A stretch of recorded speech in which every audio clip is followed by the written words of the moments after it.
Hi, everybody, and welcome to the Patio Gardening Lecture. My name is Allison O'Connor. I'm with the CSU Extension Office in Larimer County. I am joined today by Amy in Weld County, and also Tony Koski, who's our turf specialist on campus. And the three of us will be your hosts for today. For those who are new to our lectures, I want to explain what Extension is. And so no matter where you're joining us from today, just know that you do have a local Extension office in your community. Extension is the outreach arm of your local land-grant university. In Colorado, it's Colorado State. If you're in Michigan, it's Michigan State, or Oregon State, or Ohio State. And so all of these great institutions have extension programs, and our goal is to bring you information and education that you can use in your everyday life. So we have multiple different topics and programs that many offices do offer. And Tony, Amy, and I happen to work in the field of horticulture, so focused on gardening and the green industry and other horticultural practices. So we are thrilled that you're here today. The topic is patio gardening, and we're going to talk about both flowers and vegetables as you grow them in containers. There's a lot of pretty pictures. And I will also say that for everybody who has registered for this class, I will send out not only the handouts, but also the recorded link when it's ready to everybody who was on the roster. So you'll get all of my slides plus additional information in the coming days, so stay tuned for that. So don't feel like you need to take a ton of notes because we're recording it and we should have everything ready.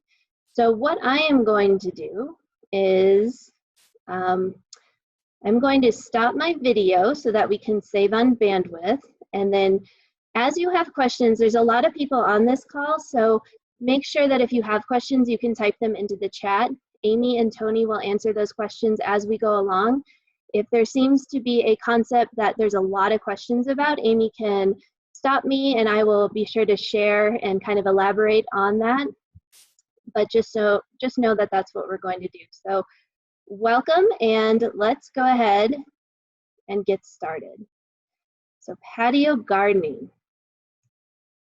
There's a lot of really great reasons why you should garden in containers. So patio gardening is container gardening. It's growing anything in a pot on your deck or your patio, or even in the garden if that's something you want to do.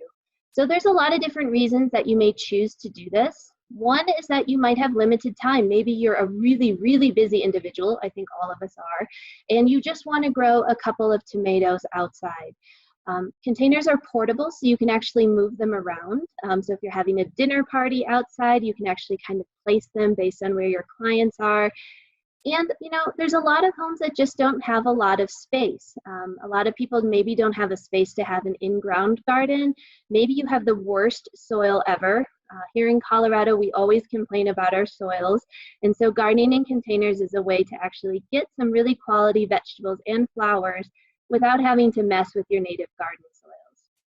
It's also a wonderful way to get kids interested in gardening. So for those of you with young ones in your lives, if you're able to provide a container where they can pick out the plants they want to use, it's a really fun way to get kids' little hands dirty and then eat what they grow. Kids who grow their own produce are more likely to eat it. So if you have a picky eater, consider doing that. When you're looking at your site, this is mostly for your flowers, but it can apply to vegetables as well.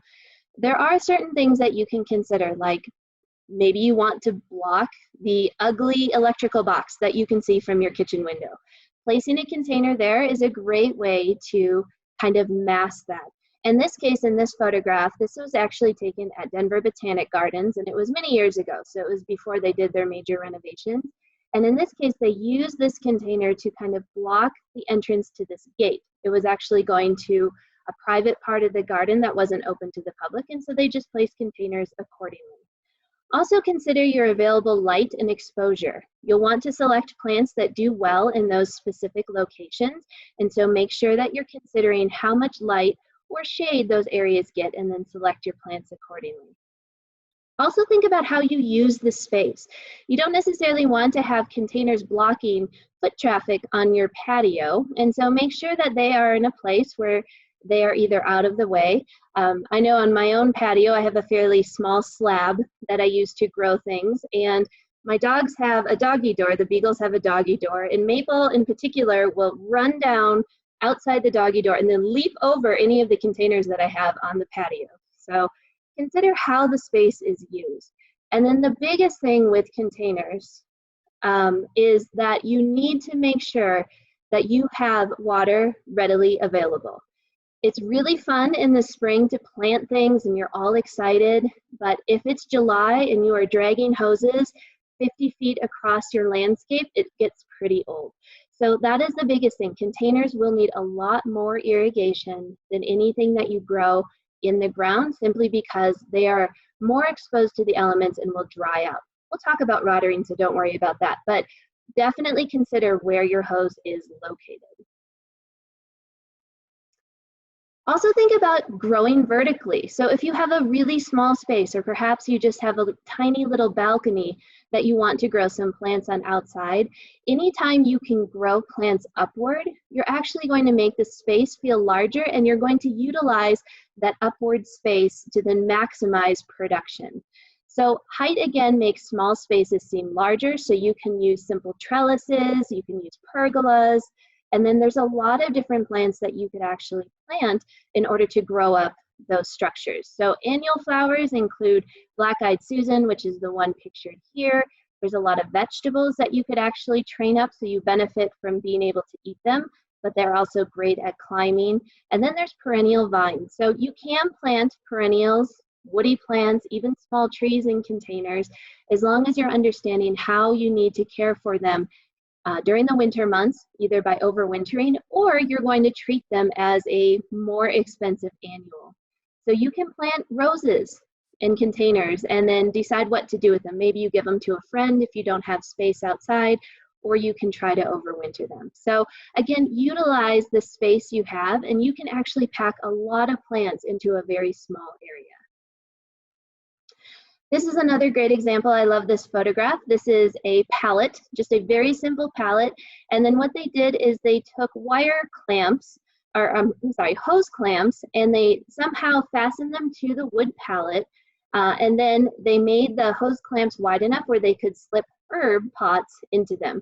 So herbs are great because they don't need a lot of space. You can actually grow a fair share of kitchen herbs in just a small container. But I love this look. This might not be what you want in your garden, and that's totally fine. But again, container gardening and gardening in general doesn't have to be a huge investment. You can use a lot of materials that you can either find or get very inexpensively and make it your own. So it'd be cute. You could work with your kids or grandkids or neighbor kids to paint these pots. You could label them with the herb that you want to grow in them, and then display them on your free wood pallet.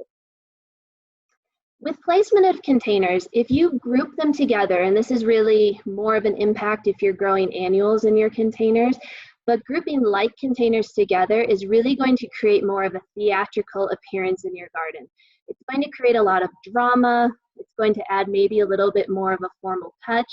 So in this case, you can see that we have 3 containers, and they all have similar plant material in them, with the sweet potato vine, blackie sweet potato vine, that's that dark colored foliage, and then we have an ornamental pennisetum, which is the big tall one. So we have similar plant material, but then they're staged at different heights, but they're grouped together. So this is absolutely outstanding. I don't know if any of you have a garden that can really accommodate a container this large, but just know that even the same color pots, or using pots of the same color but different shapes and sizes, can really maximize the impact. With our container displays, you can also place them in unexpected places, and this again adds some drama and theatrics. So if you have a garden that people like to wander through, or you like to have, cute little things that perk up. So in this case, we have a Japanese maple that's planted in a container. It's right next to a flagstone wall, right near a bench, and so we're getting a lot of those different elements. And also with containers, they're great because you can grow plants that really might not be hardy for Colorado or your local area and you can still have them. So here in Colorado, you can't grow Japanese maple, at least where I live in Windsor in northern Colorado. You can't really grow Japanese maple with great success. It's just not quite cold hardy enough. But you could buy a Japanese maple and put it in a container and have it for the season, and then try to overwinter it and see if you have success. If you absolutely love some of the hydrangeas that are more blue in color and you really want those, you could grow those in a container because you can more easily manipulate the pH and continue to have those blue flowers. So think of containers not just as your routine geraniums and petunias, which are absolutely fine, but think of other things that you could add as well. When you're choosing a container, really anything goes. There is no limits to what you could absolutely use. The big thing, the important aspect is that definitely needs to have a drainage hole. That is absolutely number one. If you have a big fancy container but it doesn't have a drainage hole, then you can still use it, but you're going to then use a pot-in-pot technique where you actually slip another container inside your fancy container. So you do want to avoid containers without drainage holes. There's a lot that you could add a drainage hole to if you have a sharp drill bit and you're willing to take the risk. With something like that, depending on your investment, the entire container could crack and that would be very costly. You also want to avoid containers that previously held toxic substances. So using your old recycled herbicide jar, not the best idea. So make sure that you're selecting appropriately. I have unlined moss baskets on here to use with caution. So in Colorado, we have a very arid climate. If you were to take a moss basket and simply fill it with potting media, it is going to dry out really, really rapidly, especially if you're placing it in the sun. So if you do want to use moss baskets, that's totally fine. You'll want to then line them with plastic, or you could use them as the outer covering and put another container on the inside that will then drape over the edge so you don't actually see the container. So just be careful because things will dry out and you might have to water 3 or 4 times a day, which is a big, big task. The other thing I would avoid with caution is the topsy-turvy planter. I don't think these are nearly as popular as they were, but it was one of those as seen on TV containers where you plant the tomato and then it grows out the bottom and allegedly it goes down. So here's the thing, is that at the end of the season, if this is actually a successful endeavor, which is questionable, but if you actually get the tomatoes to grow, they're going to grow upward and there's a ton of weight. So think of a tomato with all of its fruit on, ready to be harvested, hanging upside down. And then you have this hanging from a small tiny hook on your porch.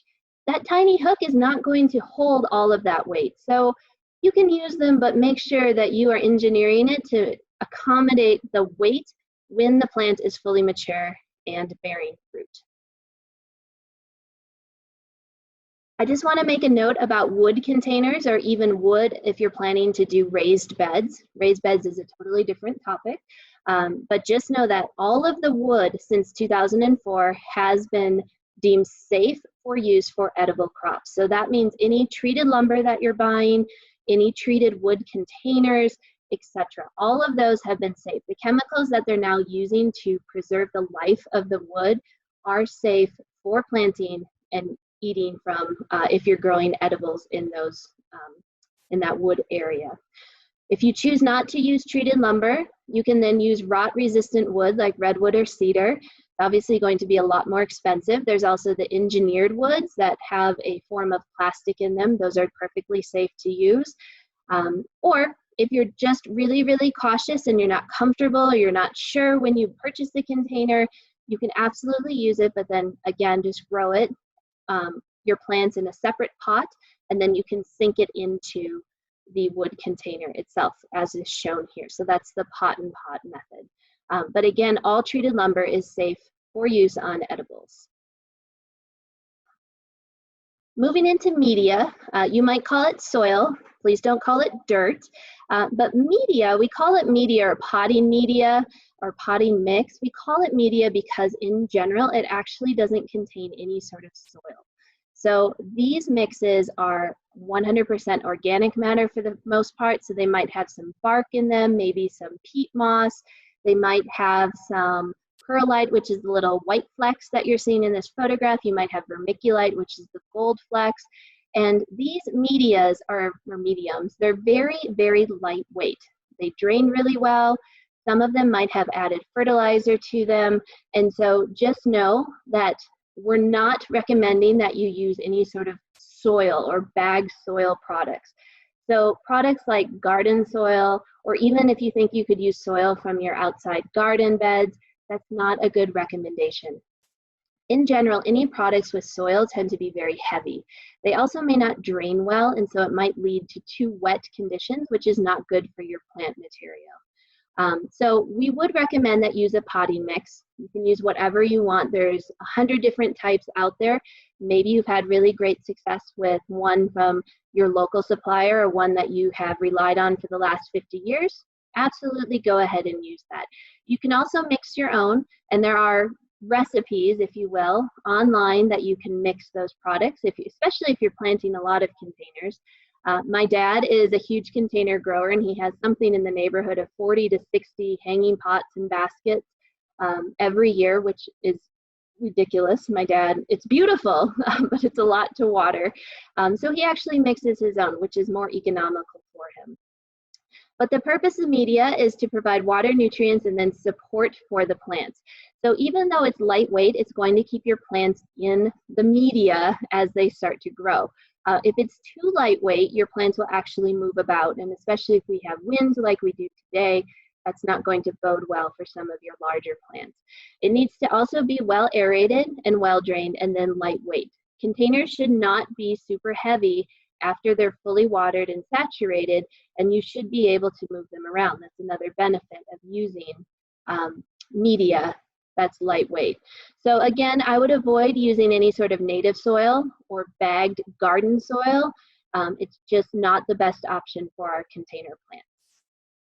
And I also will say, because there's probably a question in the chat, can I reuse my media every year?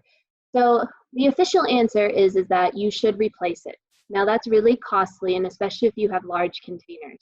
So if you can try to replace at least some, maybe by a third or a half, that is going to be a good effort. But just know that if you're reusing the same media year after year, over time, it's going to break down. You're going to lose some of that porosity, and so it is a good idea to replace it after you've grown in it for a couple, 2, 3, 4 years, something like that. Anytime you add new media to those containers, make sure you're mixing it well with the old stuff so that you don't get this soil or media texture interface where water doesn't move freely through the profile of the media itself. Another question you might ask is, well, can I add rocks to the bottom of my pot to improve drainage? So this is one of those huge myths out there. I love teaching a class about myths. And the short answer is no. You should not add rocks thinking that it is going to improve the drainage in your containers. And this is the reason why. So in any container type situation, the wettest soil, the wettest media is always at the bottom of the container. Remember, that's how gravity works. Gravity is pushing the water through the media, and there is going to be a little bit more acquired saturation at the very bottom of the container. If you add rocks thinking you're going to improve the drainage, all you're doing is actually moving that wet media that's at the bottom closer to the plant root zone. So instead of then having 8 inches of rooting depth for your pepper plants, if you add 2 inches of rocks, you're actually decreasing the ability for that plant to root properly through the entire media profile, and you're making it more shallow. So that wet stuff at the bottom is going to be closer to your roots, which then might lead to root rotting issues. So don't add rocks thinking it's going to improve drainage. That's a myth. You don't want to do that. What I will say though is that if you have a very large container and it's deep, obviously filling that entire thing with potting media can be very, very expensive. So you can add stuff at the bottom of the container as filler, taking up space, but what you want to ensure is that you have enough rooting depth for the plants that you're growing. If you're growing larger plants, like maybe some indeterminate tomatoes or eggplant, something like that, you will need probably 8 to 10 inches of total rooting depth. So if you want to take up some space at the very bottom of the container, that's fine. But just again, make sure that you have enough rooting space for your plants at maturity. And you can take up that space with whatever you want. Soda cans, I save like plastic raspberry containers and throw them in. You can use the pots from the plants that you're planting, whatever goes. You can also use packing peanuts. A couple tips on packing peanuts. One, make sure they're not the decomposable ones, the ones that melt with water. That's not going to be a good situation. And the second with packing peanuts is probably put them in some sort of nylon device. So maybe like an onion bag or old pantyhose, if you have any of those lying around. You can stuff them full because just putting loose packing peanuts in the bottom of your container, at the end of the season, it becomes a nightmare when you go and dump out the plants and then all of your packing peanuts scatter across the yard. So make sure those packing peanuts are contained in some way, shape, or form. So let's move into plant selection for flower containers. And you've probably heard these three terms: the thriller, the spiller, and the filler. These are how you would actually design your containers if you want to grow annuals on your patio. So the thriller is the impact statement. This is the big kahuna. This is the one that everyone is going to notice. And this is the tallest of all of the plants that you're going to use. So a couple options that you can consider are ornamental fountain grass. That's the one immediately to the right of the text. You can see that it's a type of pennisetum. So fountain grass does come in perennial forms. It's one of our ornamental grasses, but just also know that there's a lot of different annual types that live for one growing season. Another good thriller that's grass-like is sweet flag, and another is some of the ornamental millets, which are also nice because they help feed the birds. You can also use cannas. Cannas are one of our summer blooming bulbs, and so you can buy the actual tubers of cannas or you can buy already started plants. But cannas are kind of the darling of the summer landscape, really impactful, huge leaves. Flowers are, I think they're okay, they're interesting, but the leaves can be very, very ornamental. You can also do banana plants, and obviously depending on where you live, bananas are probably not going to be winter hardy. You can also use lily of the Nile or agapanthus, beautiful kind of cornflower blue blooms. It's another summer blooming bulb, and there are others as well, but that thriller is the big statement in your container. Your filler plants are the stuff in the middle, the ones taking up space, the ones adding to most of the bulk, and they're going to hide the base of your thriller plant. So in this case, options include coral bells. You can see kind of a lime green coral bell on the left and then a kind of a chocolate burgundy coral bell on the right. Those are both perennials. Again, you can plant them in your containers and then move them to your garden if you have space, or just treat them as an annual. Coleus are amazing. I'm completely obsessed with coleus. So coleus, if you remember, you probably knew them as one of your shade-tolerant plants. Well, now they have sun coleus, which can do well in hot, blazing sun conditions. So there's several that have been in the trials at CSU. We'll talk about the trial gardens in a little bit. But just know that there's a lot of coleus that can take a lot of sun. And the venation and the leaf patterns in coleus is incredible. If you haven't shopped for coleus in recent years, give them a look. You'll be amazed. Basil can be used. So if you want an edible in your containers, you can use basil. Caladiums are another summer blooming plant. Kufia, lantana. If you don't know lantana, lantana is one of the most drought tolerant annuals that we have. Beautiful little clusters of flowers that look like miniature bouquets, come in all different colors. In the South, it actually overwinters as a woody plant, almost like a shrub. And you can also use ornamental cabbage or kale, which are on the market now because we're still having cooler weather. And moving into the spillers, these are the plants that are going to drape down over the edge. And so when I was taking horticulture classes and learning about plant design, I had an instructor who said you always want to cover your edges. Make sure that your container edges are covered because it's just indecent to have them showing. I think it's really funny. But spillers, again, are going to really fill out the plant. So options include dichondra, which you can see here, that kind of silvery blue one. That's paired with some begonias up on top.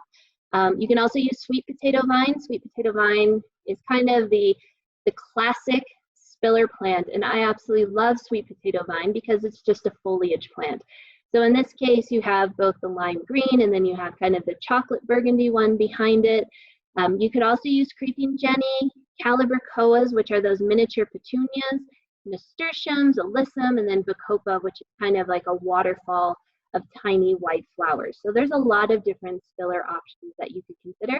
And again, we're using these to cover the container edges.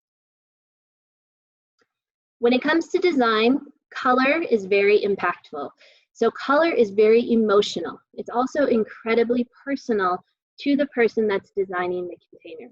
So you might love pink, others might hate pink. My former boss could not stand pink flowers, absolutely detested them, never had a pink flower in her landscape. Color also creates a lot of feelings, a lot of memories. So you might go back to where your grandmother always grew purple petunias. Maybe that reminds you of growing up. And color can also generate really strong reactions. So just know that color is very personal. So when you're out shopping and trying to plan your flower containers, have an idea in mind. Do I want to go with really bright colors, more of the warm tones, or do I want to do more cool colors? Do I want to stick with more foliage plants this year? Maybe I want just black and white. There's a lot of really cool, even black petunias that you can grow, and you pair those with white so you have neutrals. So just know that color can make a very big statement. And while we all love every color in the rainbow, sometimes if we have too much, it can be clashing and not necessarily the look that you want. Moving into fertilizer, it is crazy important. Okay, I cannot emphasize enough the importance of fertilizer. And I will also admit in the same breath that I am the absolute worst at fertilizing my plants. I'm terrible at it. This year, for my New Year's resolution, I said, I will fertilize my plants. I have been trying to remember to fertilize my houseplants, and I'm going to then take that into the garden and also remember to fertilize my outdoor plants once I get them planted. So just know that there's two types. There's the time release or slow release, and then there's the water soluble. Time release is pictured, so it's a coated granule of fertilizer. This is the one you would either have already added to your media or you would add it at planting. Water soluble is the powdered stuff or the liquid stuff that you would then mix with water and apply it via the hose or a watering can. You can really use whatever you want. There are organic types, there are non-organic types. The biggest thing is to use a complete balance type. So when you're looking at the label of your fertilizer, as long as those three numbers, the N, P, and K, are roughly in the same ratio of 14, 14, 14, or 10, 10, 10, you're in good shape. Now, there are fertilizers that you can buy specifically for vegetables, specifically for flowers, specifically for orchids, and that's totally fine. Or you can go with an all-purpose general fertilizer. If you're using time release, and I would recommend that you do at the time of planting, you will then apply the amount according to the size of your container and generally just work it into the media as you plant. With water soluble, once your plants start growing and then start flowering or producing in the case of vegetables, you will then apply it according to the directions on the label. Usually it's something like every 10 days or 2 weeks or whatever it is, and you will use them in combination together. I would say that, at least in my landscape, the lack of fertilizer is what leads to the demise of my plants. They really need that as summer goes along for that extra nutrient boost in order to keep growing, because things get hot and plants just kind of want to give up. So that additional fertilizer is going to be very key. And again, for best results, use both. When it comes to watering, remember that plants in containers are going to generally need more water than the plants in the ground.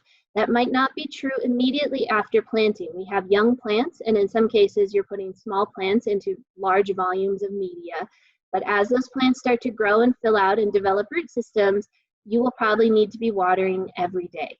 If you have really small containers and you accidentally planted something too large, you might be watering twice a day or 3 times a day.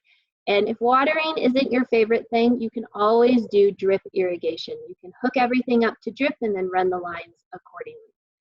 When you do water, make sure that the water is coming out the bottom of the drainage hole. So what this does is ensures a saturated soil profile. That's a big thing. And it will prevent some salt buildup from your fertilizers. So every fertilizer that you use, whether it's organic or synthetic, it is a salt.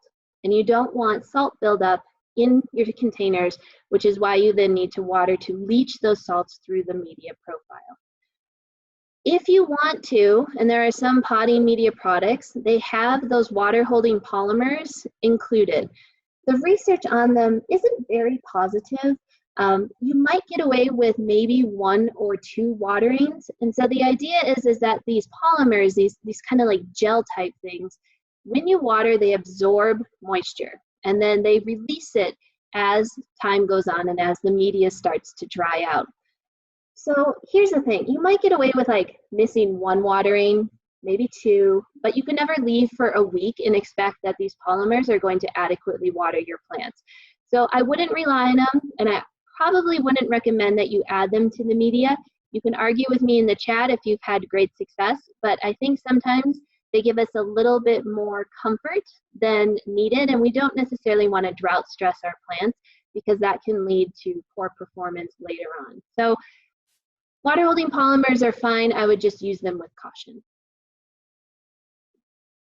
So let's talk a little bit about the CSU annual trial gardens. This is something that I think is one of the best things about Colorado State University.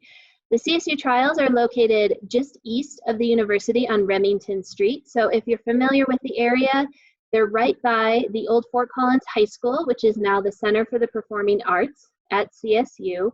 And it is an absolute showpiece. So for those of you in the area, if you're ever in Fort Collins in the summer, make sure that you drive up and take a look. It's free, it's open to the public, it's open all the time, and you can take a look. So Dr. Jim Klett is the person with the horticulture department who's in charge of these trials. And Dr. Klett was my co-advisor for my PhD. He's a wonderful man. And he and his students, along with the master gardeners in Larimer and Weld County, not only help plant these trials every year, but they also help with maintenance as well. So what's neat about these plants is that they're either new to the market or they are improved on a previous release. So none of these plants you could probably find this summer. So if you come this summer, you probably won't be able to find these plants on the market. But what then happens is that they are in a research study.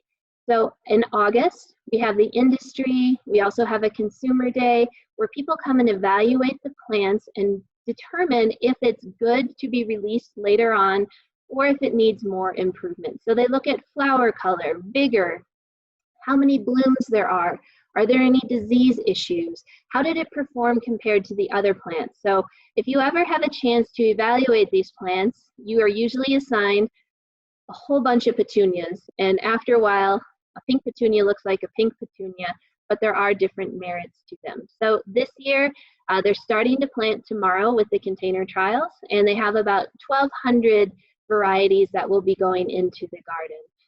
You can look up all of the information plus the past winners at flowertrials.colostate.edu. It's a wonderful resource, and it is, what I've been told, the most popular tourist donation in Fort Collins in the summer. So it's a great thing to have.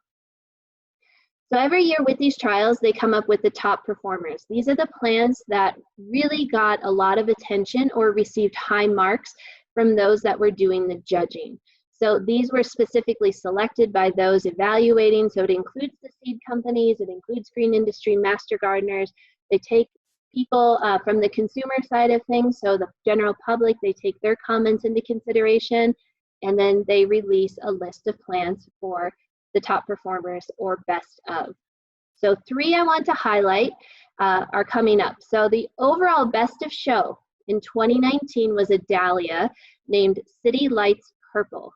What's awesome about this dahlia is that it has really dark purple foliage and burgundy flowers. So talk about a showstopper. This plant in the beds, there's 14 plants, grew together as this one giant mass of beautiful dahlia flowers. So it combines really well. You could pair it with white, you could pair it with dark purple. But what was really noticeable about this dahlia is it was extremely uniform. The plants didn't flop over, the flower heads were held high, the flowers themselves were 2 to 3 to 4 inches across, so fairly large flowers, but very, very sturdy plant and a great pollinator plant as well. So that's what the dahlia looked like. So again, a really nice burgundy flower. You can see as it starts to open, kind of a dark, almost black in the center, and then you can see it in the beds there. So again, that's 14 plants. They're from 4-inch pots. That is in August when these were evaluated, and really uniform, beautiful show of flowers. So that was the best of show, and again, it was City Lights Purple. In 2019, they also had the best novelty plant. So this is a plant that's considered to be unique or different. In this case, it was Begonia T-Rex Ruby Slippers. So the begonias are very interesting because a lot of them are grown now for foliage as opposed to the flowers.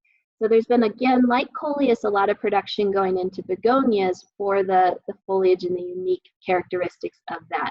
So this particular begonia had huge red leaves with silvery edges, really a great contrasting plant, almost like a summer blooming bulb, but it was an annual. So again, it's grown primarily for the foliage, a great place if you have dry shade. Now that doesn't mean that this begonia is drought tolerant by any means, but if you need to brighten up a shady spot in your garden, you could do so. And it grew really well in a container. So it had this perfectly mounded form in a container. And again, it was just this great impact of foliage. So this is T-Rex Ruby Slippers. I am absolutely gaga about this plant. I think it's outstanding. I also think it's really interesting that the best of and then the novelty plant were more of these deep burgundy shades as opposed to something else. So, but that's a great plant that you can look for. Again, T-Rex Ruby Slippers. And then the best new variety for 2019, this is one that previously had not been on the market, and these are denoted on the plant tags as new variety. So the best new one for 2019 that received the highest marks was Petunia Headliner Dark Saturn. So this was a unique petunia, and petunias have gone way beyond just your reds and your pinks. Now they're all bicolored. There's one called Starry Night that's from a series of plants that has more of a cosmic look to them. Oh my gosh, they're so neat. Petunias are amazing. So this one in particular had more of a creamy white edge and then a dark purple star in the center of the flower. It behaved also really well. So petunias are one of those plants that if you struggle, especially growing calibrachoas, the little miniature petunias, they're a different species, but regular petunias, the old-fashioned petunias, are much more drought tolerant and they're a little bit more intolerant of neglect. So for me personally, because again, I sometimes get distracted with my container plants, the calibrachoas have not performed well for me. Petunias are truly reliable. They always do well, they always bloom, and I also love the smell of petunias. So these plants did really well in the summer heat. That's a big thing. And they were also very uniform in bloom. So this is the petunia. That was the best new variety. Again, really a beautiful plant and another very dark colored flower. The other thing that we should notice is that in Colorado, because we're that much closer to the sun, one of the categories is, did the flowers fade due to the intense sunlight or the heat? And this was one that did not. So that flower, that dark purple center, will be consistent for the summer months. So consider those three. They should be available, hopefully, in your local garden centers. Maybe not at the box stores, but if you have specialty garden centers, you can look for those options. Another thing as you're going about planting your containers, consider the color of the year. This year it's classic blue. So it's just a blue. It's a deep shade of blue. It's comforting and reliable is how it was described. So think of blueberries and serene waters and a nice meticulously tailored suit. That is the blue, that is the Pantone color of the year. The great thing is that really it's almost a neutral, so you could pair it with almost any color that you want. But just know that if you want to be trendy, consider using classic blue in your landscape plants. So here's a couple options. The first is lobelia. That's the flower to the right of the color chart. And then the other is bachelor's buttons. Both of those would fit into the classic blue palette. Blue is a hard color for a lot of flowers, and generally they might look a little more purpley blue, but these are pretty good blues. And then again, you can see those accent colors. So you could do any hue of those accent colors. You could do a really deep orange and pair it with the blue. You could do more of the peach tones, and it would also look really nice. You could also pull that blue into your container or any sort of adornments that you want in your landscape. So in this case, we have Sweet Alyssum. That would pair well with blue plants or a blue pot. And then of course, the blue pot, you just have those neutrals of greens with some really interesting glass art attached. Super fancy. It doesn't have to be a lot, but if you want to incorporate those colors into your garden, you certainly can. A couple other trends that you should know about. Natural dye gardens are all the rage. So if you want to make your own cool tie-dye shirts made from your own plants that you grew, you could do that. There's containers now with built-in speakers because we can't get away from Alexa or our LED lights. Planting for pollinators is obviously still a really passionate thing for many people and our communities. You could also do containerized water gardens. So if you love the sound and look of water, you can actually convert a container into a little small water garden that has that atmosphere. Absolutely beautiful. And then of course, succulents are still very, very popular in all the rage. So a couple photos of that. These are the LED pots. They look awesome. They are so cool and very, very modern, I would say. They would not fit in well at my house, but I did see a photograph of one of them lining the edge of a pool, and it looked so beautiful because you had that reflection from the LED pot. You can get these online. There's many different options, but that is one of the trends. You can also buy kitschy stuff from the Goodwill or the Ark, or pick them up, you know, when your neighbors are cleaning out their garage and throwing stuff out, pick it up and then plant it. I love this. I'm sure what happened here is that we had these busts, and then they probably did a little bit of a carving into the head to make sure they could plant them. Again, you can do this, just make sure it has good drainage, so you might want to add drainage in some capacity, but this is just fun. So there's a lot of different options. You could plant a radio flyer wagon. There's just so many neat ideas. So look what you have in your garage, your attic, and then go ahead and plant it. If you have an old bird bath, succulents will be a great choice. Succulents might not need, the drainage hole isn't quite as important for the succulents, but definitely monitor the water and make sure they're not sitting in any sort of water because they're not going to be happy campers. But this is just an old bird bath that was converted. I have a bird bath that was cracked because I left it out over the winter, so I should do this. This is a good option. All right, Amy, are there any questions I need to answer before we move into vegetables? No, there's just a lot of people saying, I want to hear about vegetables, so perfect timing. But flowers are so cool. Yeah, I'm just getting ready to let them know I wasn't quite sure. I haven't seen your class before, so. Okay, yes, we'll all be vegetables from this point on. Okay, yes, you're all caught up on questions, so you're doing great. Thank you. Thanks, Amy. All right, vegetables. This is what you've all been waiting for. I made you wait 48 minutes for it, but let's get started. So container vegetables, not too different than flowers, which is a good thing. The bigger part of growing vegetables in containers is that you really, really, really need to have the appropriate size container for the plant that you want to grow. So your size container is going to depend on what crop you want to grow. In general, the bigger the better. Now, there are some plants like indeterminate tomatoes, the ones that get crazy out of control and 6 feet tall by the end of the summer. You will need to have a very large container to accommodate those plants. So this is where you need to read plant tags and make decisions, and then also know that the cute little plant that you buy at the garden center, it's going to grow up and will need more water. So even with the photograph on the right, those containers, and they're cute, might not be enough to provide proper media for those herbs at the end of the summer. So even though it's cute, you really do need to make sure that it's big enough to accommodate the plants that you want to grow. In general, the smaller plants can take smaller size containers.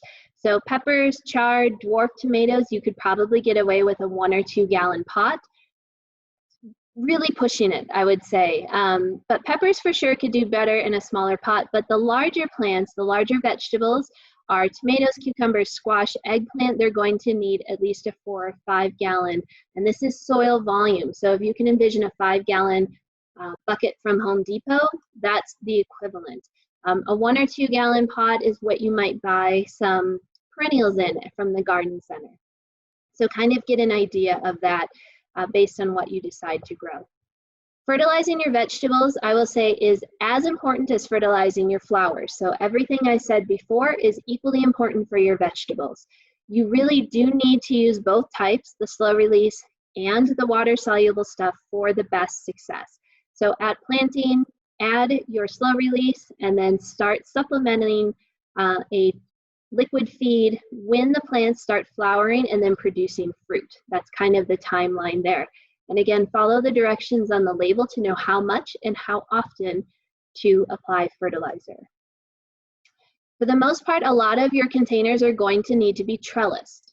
If you don't want to trellis, if you don't want to mess with cages, if it's just another step, then you really need to focus on buying bush type plants. And most of the container options are going to be available as bush type plants. So there are bush type tomatoes, there are bush type beans. So all of those are available, but just know that in general, you need to probably support the plant when it's fully mature.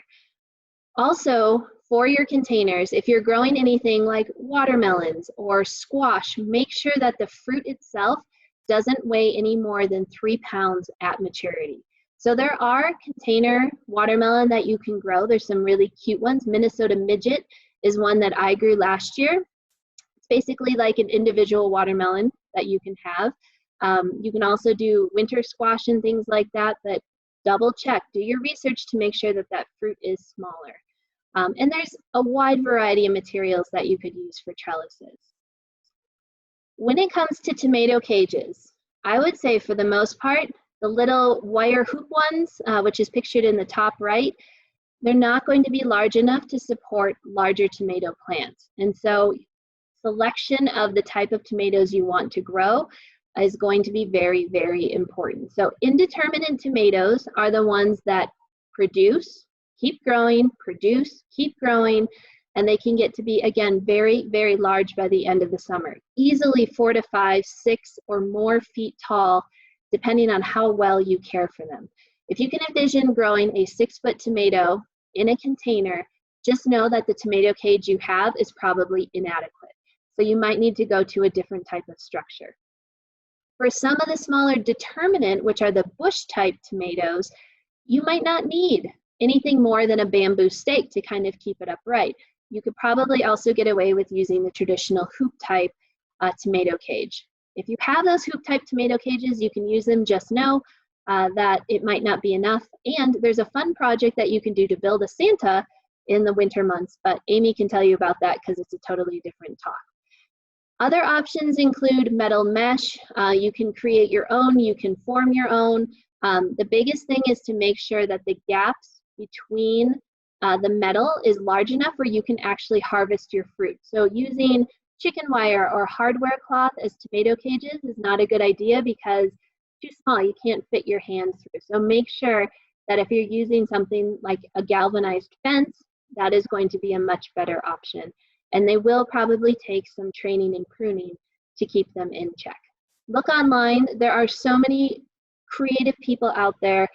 There will be something that you will like and that you will put in your garden. When it comes to harvesting, you're going to use your senses. This was carrots. These were carrots that I grew. Obviously, I missed the mark on how to grow a proper carrot. So take note, this is the biggest thing, that if you're growing anything from seed, Keep your seed packets so you know approximately when the plant will be ready to harvest.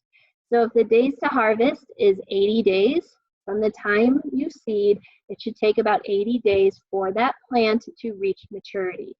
Obviously, this is going to depend on temperature and watering and your growing conditions, your soil type. Did you get hail damage? There's so many different factors, but at least you can get a general idea. And then obviously taste things. Pick a tomato. Does it taste good? Does it need a few more days? Look, touch, smell, all of those things are important components for when you harvest. So let's go into the varieties that you should plant. So these were the original beagles. That's olive in the front and willow in the back. And I had planted peas one year, and they just went to town. They ate all the peas and the plants, and you can see Olive in the front with her jaw full of peas. But there are worse things that beagles can eat, believe me. So for your container varieties, look for words that kind of express the type of plant that it is. So patio, tiny, baby, dwarf, pixie. Those are all good words to look for when you're selecting container varieties because they usually indicate that the plant is going to be smaller. Also think about the plants that maybe take up little space, like radishes. You could get a radish crop every 30 days in a container. Using valuable in-ground space to plant radishes may not be the best approach. Lettuce is another good one. You can easily grow carrots in a container. And then also think about the plants that bear fruit for long periods of time, such as peppers and tomatoes and things like that. Those are all great options for containers. Here's the thing though, almost every single vegetable can be grown in a container, and there's been a lot of great breeding production that has gone into container gardening simply because our spaces are getting smaller and a lot of people may not have the time or investment to grow in the ground. And so there's been a lot of push from our seed companies to provide varieties and vegetable options that do well in containers. When we get into the varieties, you might see AAS after some of the varietal names. And I just wanted to explain what this is. So this is an All-America selection. It is actually a national program, and there are gardens that actually have AAS plants, All-America selection plants, that are put in and then they are trialed. So it's very similar to the CSU trial gardens, and actually our own trial garden is an All-America selection garden as well. And so these are introductions that are made, they are then evaluated, they are trialed, they are put through the test, and if they get high marks from multiple gardens across the nation, then they become an AAS national winner. Essentially what that means is that this particular variety will do well in most gardens across the United States. So whether you live in Montana or down in Texas, these plants have been proven to do well based on their local conditions, and they are released as a national winner. So some of the varieties I have AAS after them, and just so you know what that means. Carrots, let's start it off. Carrots don't need a ton of space, a 1-gallon container or larger. Probably the best way to approach carrots is to succession sow. So what that means is that every 2 weeks or so, you're going to plant a few more seeds. And so over a period of time, unless you want your carrots all at once because you're going to be on a juicing expedition, you'll want to have carrots that you can harvest every couple weeks or so. So when you sow some seeds, 2 weeks later, sow some more seeds, and then you will extend the harvest into the summer months. Carrots, they're a pain to sow, I'm not gonna lie. The seeds are teeny tiny. You do have to thin them after you sow the seed. So after your seed comes up, you'll want to thin the plants to about 2 to 3 inches between the plants. But a couple of varieties that you could consider, Ruby Queen, the one that's pictured is Thumbelina. Is that not the cutest carrot you have ever seen in your entire life? So pop the tops off, cut off the root and throw those in salads. So yum, or roasted like a miniature potato. It'd be delicious. It was also an All-America selection. If you're totally over trying to sow carrot seeds because they're teeny tiny and they blow away in the wind, then I would strongly encourage you to use seed tape. I love seed tape. So these are pictures that I actually took. Seed tape, essentially what it is the seeds are embedded into the paper. So it either comes in a disc that you can use for round containers, or in this case, they're long strips. So you can use them for your containers. You can also use them in your in-ground vegetable garden as well. So you cut the strips to length, you cover them with a little bit of media, and then you watch it grow. So the lettuce, this bib lettuce, is actually from today. I took this photograph, and again, I'm not the best gardener, but I was excited that I actually have lettuce. So those were the 2 strips of seed tape. You can get it for lettuce, carrots, there's flowers, you can get it for basil. So there's a lot of great seed tape out there if sowing seed drives you crazy. Let's move on to cucumbers. Cucumbers can also be grown in a container. There's a lot of bush type cucumbers like salad bush hybrid, Space Master, bush pickle. So if you want to pickle cucumbers later on in the summer, you could grow some of the bush types. Essentially what that means is that all of the pickles, all of the cucumbers are going to come on at once. So then you have a harvest and you can do your canning craze in one day. For cucumbers, you do need a larger container, at least 2 gallons, and then space them about 14 inches apart. It is good to trellis them. So bring up that foliage and let it climb either a trellis or a fence or whatever it is. You can let them spill on the ground, but usually people don't have that kind of space on their patio. So make sure that you do provide trellising options. And there's a few others as well. You can decide the type of cucumbers you like. I personally love lemon cucumbers. They're so good. But you can consider some of those. The ones listed are the ones that do better in containers. Eggplant is another one that you can grow in containers.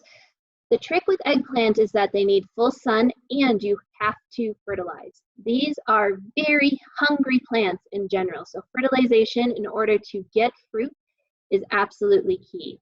A couple of varieties to consider. Hansel, purple, Gretel is the white. How cute is that? Both AAS selections. The nice thing about Hansel and Gretel is that they don't have a seed cavity, so it's solid fruit in there, which is really nice. The seeds don't get in the way. So if you grow some of the other eggplant like Black Beauty, that's the one you'll see at the grocery store if you're making eggplant parmesan. You'll know that you might need to scoop some of those seeds out. Just depends, but just know that you could throw little Hansel and Gretel straight on the grill and it will be wonderful for your evening supper. Green beans, just know that pole beans are the ones that you actually will need to provide trellises for. They will actually yield much larger in a smaller space. So if you're looking for maximum bean production, the pole beans are going to be good choices. At least a 2-gallon pot, space the plants out. You can start beans from seed very easily. Now is a good time to start those plants from seed.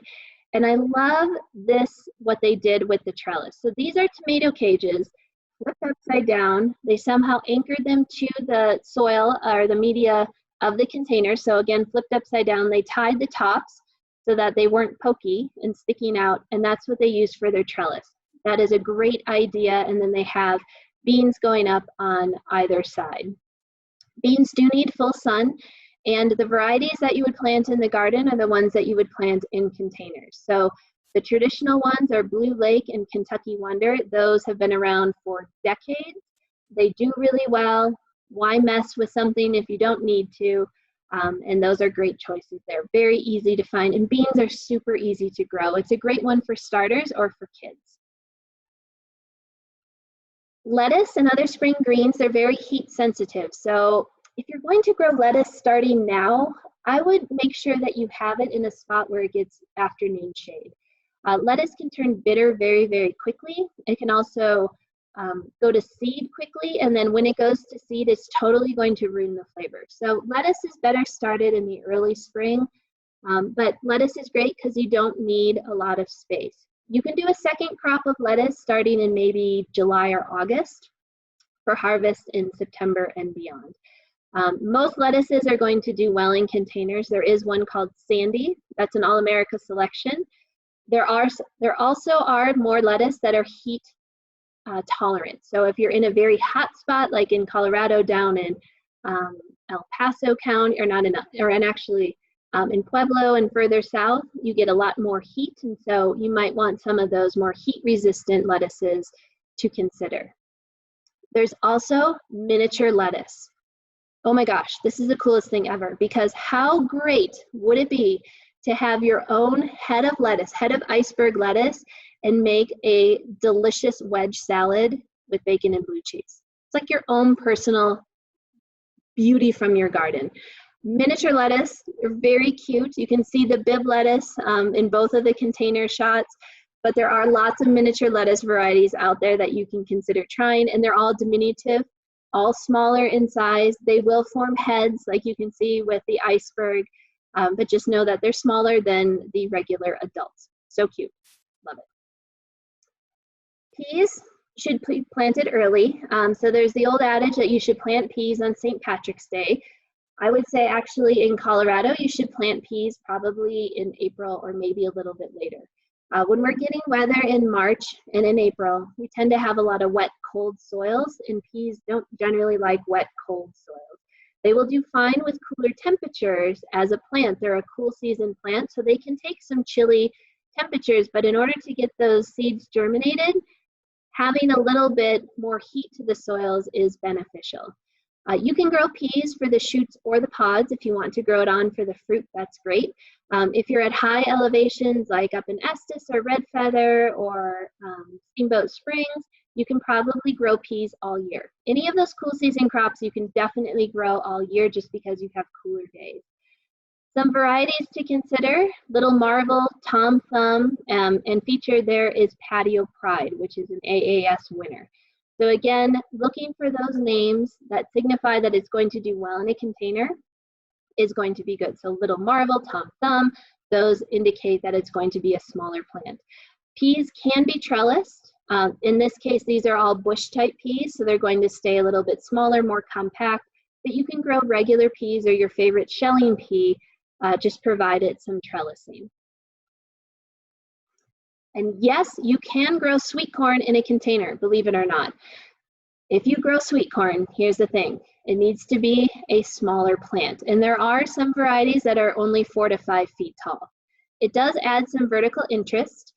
Essentially what you'll do is plant about 9 seeds per 24-inch container. Those 9 seeds are going to be enough to cross-pollinate because corn is wind-pollinated.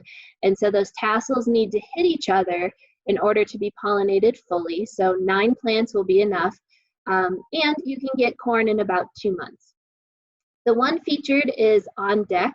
I had a customer or client contact me from Estes Park. He was a former corn breeder from the Midwest. He moved up to Estes when he retired, and he asked if there was any sort of sweet corn that he could grow.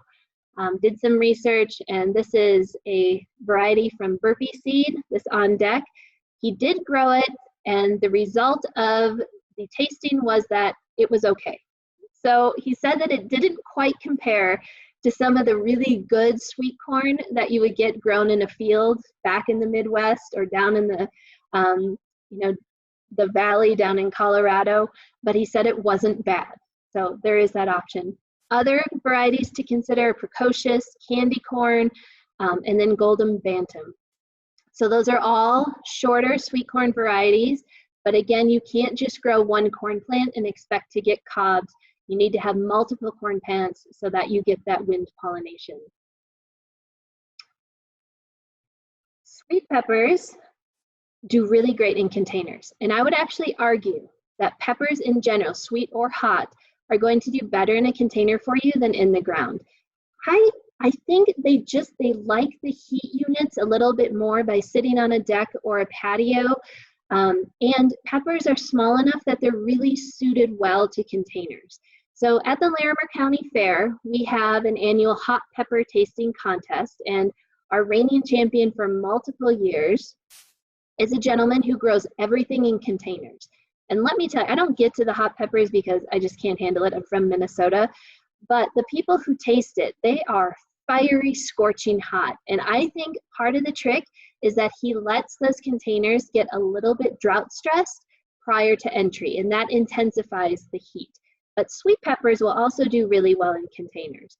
They don't need a huge pot, maybe a 2-gallon container, and there are hundreds of different sweet peppers that you can consider growing. Again, any sweet pepper is going to do well. If you want to grow bell peppers, try those in containers. A couple here, lipstick, are those cute little sweet peppers that you can get for your lunchbox. They're also called lunchbox peppers, but they're sweet, they're petite, they come in different colors. They're sweet banana, pizza my heart, cherry bell, our little tiny cherry red ones. Those are all sweet peppers, and again, they're going to do well. If you want the chili peppers, again, huge amounts of variety for your chili peppers. The one featured here is Holy Moly. That's an AAS selection. I'm not a mole producer. I don't make mole, but a friend who does, a colleague, used these peppers to make her mole sauce, and she said it just about knocked her boots off. It was so good. So that's a really good pepper. Jalapenos are going to do great in containers. Now, there are non-spicy jalapenos if you want to grow those.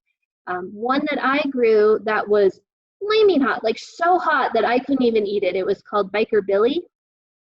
Oh my goodness, it was crazy hot, and it was a lot of fun. So jalapenos will do well. There's also many others that you can grow. If you want to do the ghost chilies or the Carolina Reaper, in order to get those to harvest, they need a lot of heat units. And the Carolina Reaper is currently the hottest pepper in the world.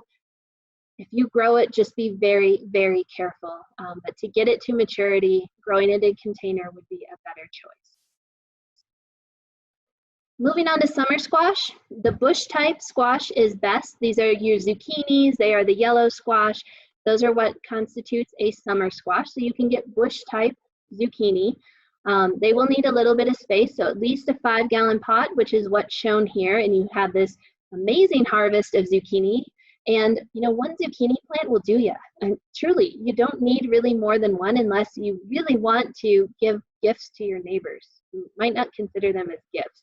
But in general, one zucchini will be enough, and the same thing for a container. Ronde Denise is a rounded summer squash. Gold Rush and Gold Neck are the classic yellow squash.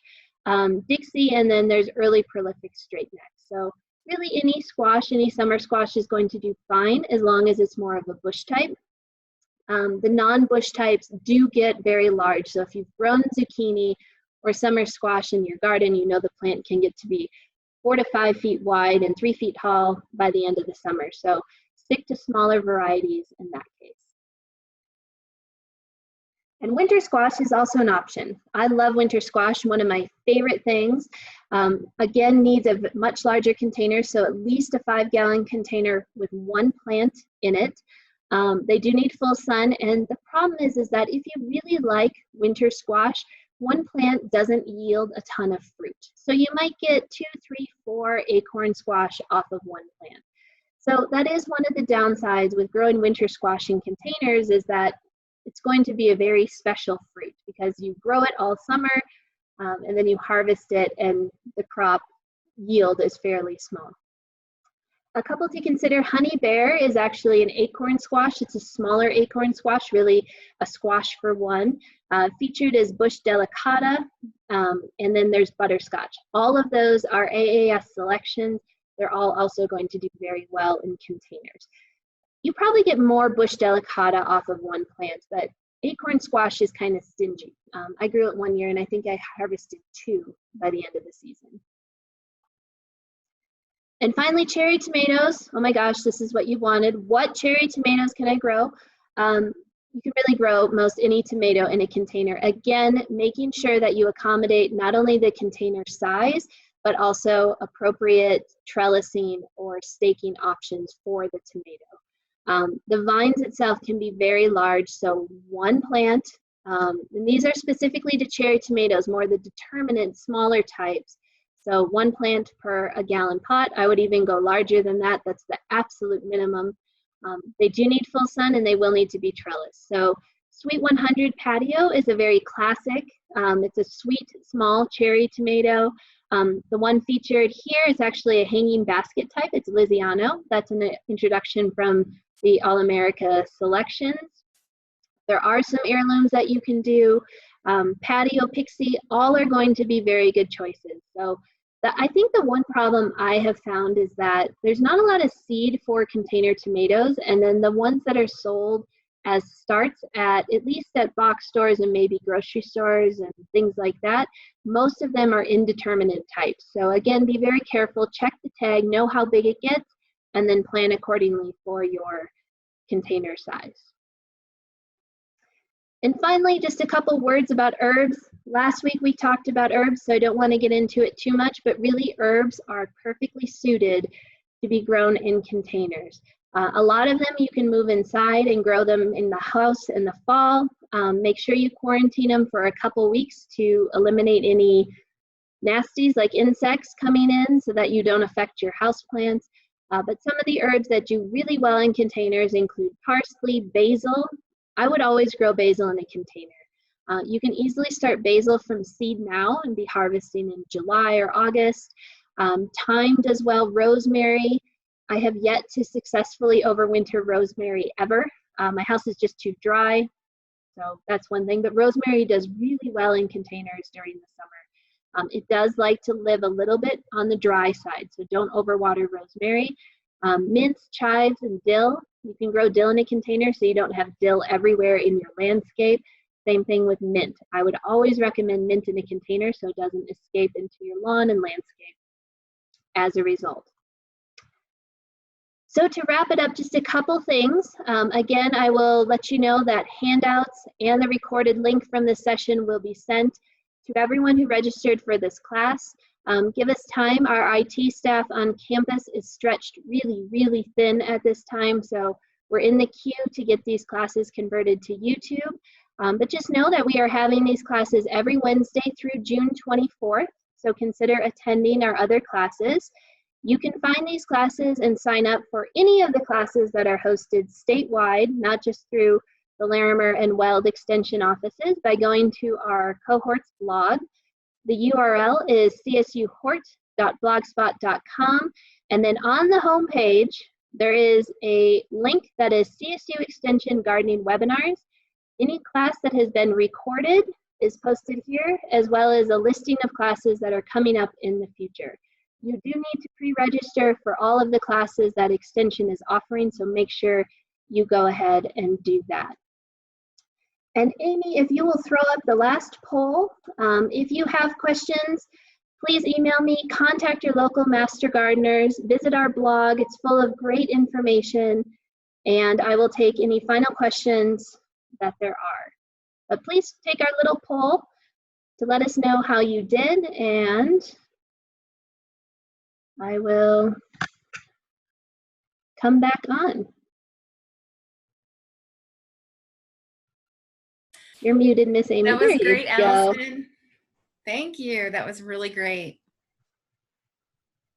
Okay. Ooh, I am hot. I worked myself up, I gotta say.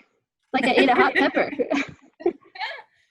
I think we answered everything in the chat. There was a question about, I think it was asking about rust on squash plants, but I'm not sure what their question was. So, but other than that, I think everything got answered. If we missed your question, please feel free to contact us. Let us know.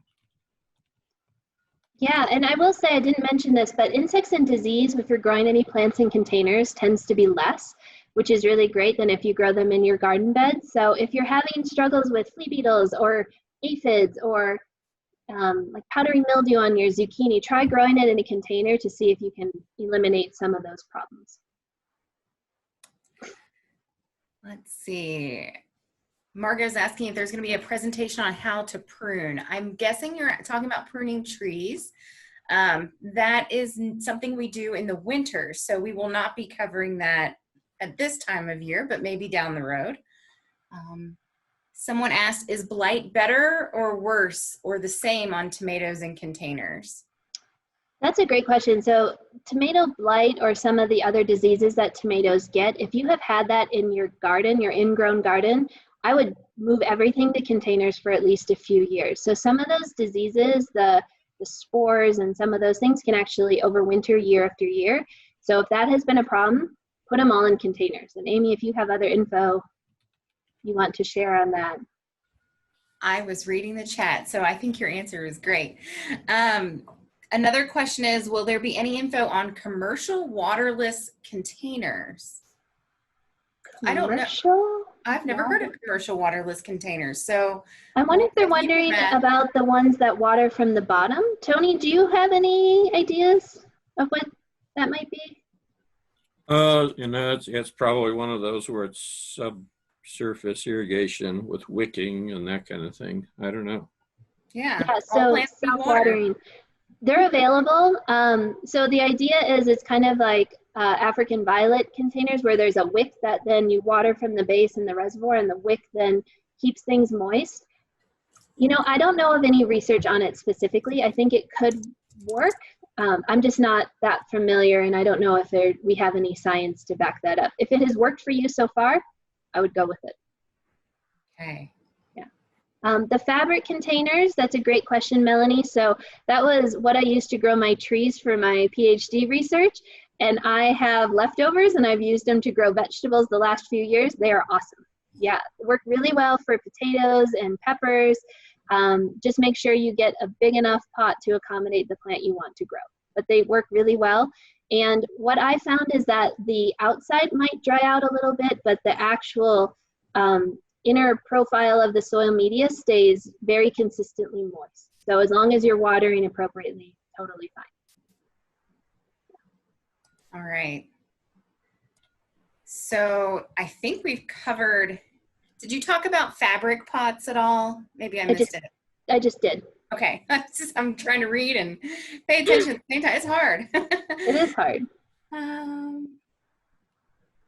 And then do you have plans as to what should be planted to what as to how to cross-pollinate? So that's a plant by plant question. So I don't know that we can make a general statement about that. All right. So it looks like the poll is done. Yes, I got a photo of that. And then for deadheading, Margot was wondering, so for flowers, if you want to keep things producing, deadheading or pinching them off, you can use a very sharp pair of scissors. You can use your fingers. But yes, usually that does promote good blooms. So that is something that you would want to do on a consistent basis. But there are also plants like petunias that are self-shedding, where you don't need to pinch them anymore, which is really nice. I will mention a lot, something that some people do when they first plant their vegetables is to go ahead and pinch off those first few sets of flowers, just to put more energy into growing roots and a bigger plant before it starts to set flowers. So you could try that as well. That's commonly done with tomatoes and maybe peppers, just when they first get started. All right, well, I think that's got everybody covered. Allison, thank you so much for such a great presentation. As Allison mentioned, we'll be sending out some information in an email to everyone who registered, whether you were in the class or not. We'll maybe see you all next week. Amy will be teaching water smart landscaping tricks. So yes. Join her for some practical stuff and then also plant selection, which is fun. Yes, and that will cover mostly landscape type plants. Yes. So great. All right. Well, thank you, everyone. Allison, any last words? We good? No, thank you. Appreciate it. Have a great evening. Great. Have a good day.